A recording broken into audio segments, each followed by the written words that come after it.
আসসালামু আলাইকুম রহমতুল্লাহি ওবরকাত। আজকে আবারও আলোচনা করব আপনাদের মাঝে একটা কুফরি তাবিজ নিয়ে। কুফরি ভানমারা তাবিজ, যে তাবিজের মাধ্যমে মানুষকে ভান মারা যায়, মানুষকে ক্ষতি করা যায়, মানুষকে ধ্বংস করা যায়, সেটাকে আমরা ভানমারা তাবিজ বলি। তো মূলত তাবিজগুলো কিন্তু ভানমারা তাবিজ নেই, মূলত ক্ষতি সাধন করা তাবিজ। এগুলোর নাম হচ্ছে ক্ষতি সাধন করা তাবিজ। আর ক্ষতি সাধন বলতে বিভিন্ন ক্ষতি হইতে পারে। কাউকে অন্ধ করা, কাউকে বুবা বানানো, কাউকে প্যারালাইসিস করা, বা কাউকে মেরে ফেলাটা এটা সর্বশেষ স্টেপ।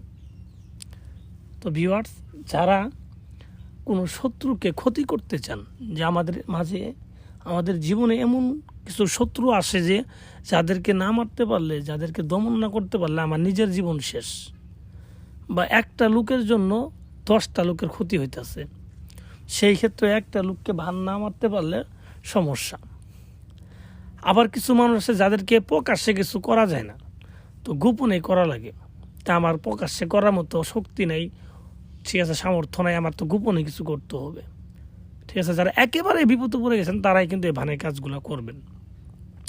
তো ভিউয়ার্স, যারা করতে চান শুধু আমার কাছে একটু অনুমতি নেবেন। ঠিক আছে, আমি অনুমতি দিয়ে দিব, আপনারা কাজ করবেন, 72 ঘন্টার মধ্যে কাজ হয়ে যাবে। ঠিক আছে, আগুনের মতো কাজ হবে 72 ঘন্টা। যদি আমার বলেন বাবু ভাই 24 ঘন্টায় হবে না, এই তাবিজ দিয়ে 24 ঘন্টায় হবে না, এই তাবিজ 72 ঘন্টায় হবে, কিন্তু কাজ হবে।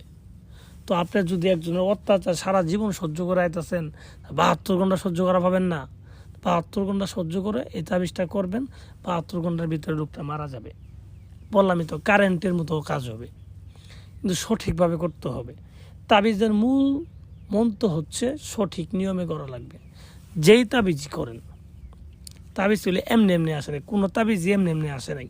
কিন্তু বলতে পারেন যে এর আগে একটা কাজ করছি, তাবিজের কাজ হয় নাই, ওই তাবিজেও কাজ হবে, কিন্তু ওটা নিয়ম আপনার জানা নাই। তা বলবেন যে বইতে শুনছি বা কোনো ব্যক্তির কাছে শুনছি। আর ভাই, বইতেই যে সঠিক আছে বা কোনো ব্যক্তি যে সঠিক বলছে, এটা আপনি কেমনে বুঝবেন? সঠিক থাকলে তো কাজই হইতো। তাবিজ এগুলো কাজ হবে, প্রত্যেকটা তাবিজে কাজ হবে 100%। সঠিক নিয়ম জানা ব্যক্তি লাগবে। তো আজকে আপনাদের এই তাবিজটা তো দিচ্ছি, সাথে সঠিক নিয়মটাও বলে দিব। তো আমি যেইভাবে বলবো ওই নিয়মে আপনারা করবেন। 72 ঘন্টার মধ্যে না হলে তারপরে আমার ফোন দিয়ে বলবেন বাবু ভাই হইল না, আপনি জরিমানা দেন, এই টাকা খরচ করছে, আমি এত কষ্ট করছি, আমি জরিমানা দিয়ে দিব, কোনো সমস্যা নেই, কিন্তু কাজ হবে।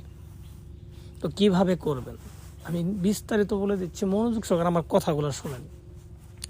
প্রথমে এই তাবিজটা করার আগে আপনি নিজে উপোস থাকবেন। শনিবারের দিন করবেন, শনিবারে কাজ কমপ্লিট করার আগ পর্যন্ত কিছু খাবেন না। কাজটা করবেন বিকাল 4টার দিকে। নদীর পাড়ে যাবেন বা কলা বাগানে যাবেন, গিয়ে দক্ষিণ দিক মুখ করে বসবেন, সাদা কাপড় বিছাইয়া বা জায়নামাজ বিছাইলেও হবে, জায়নামাজ বিছাইয়া বসবেন। বসার পরে যে শত্রুকে মারবেন তার বাড়ির দিক মুখ করে একটা সিজ্জা দিবেন। সিজ্জা দেওয়ার পরে এসে বসে তাবিজটা লেখা শুরু করবেন। তাবিজটা লিখবেন আপনি সাদা কাগজের উপরে লিখলেই হবে। ঠিক আছে, নিজের শরীরের রক্ত আর বীর্য ব্যবহার করে আপনি কালি বানাবেন, সেই কালি দিয়ে লিখবেন।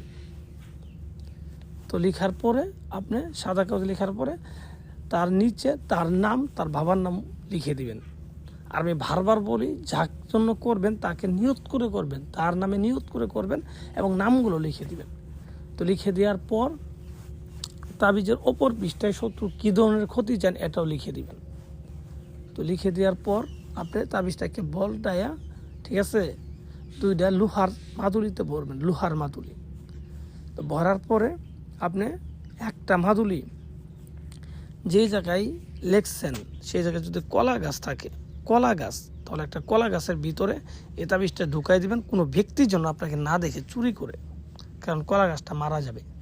তো আরেকটা তাবিজ কী করবেন, আরেকটা তাবিজ যে কোনো একটা নোংরা জায়গায়, প্রস্রাবখানা বা পাবলিক টয়লেট, এগুলোর মধ্যে ফেলাই দিবেন। ফেলাই দিয়ে সোজা বাড়িতে চলে যাবেন আর 72 ঘন্টা অপেক্ষা করবেন।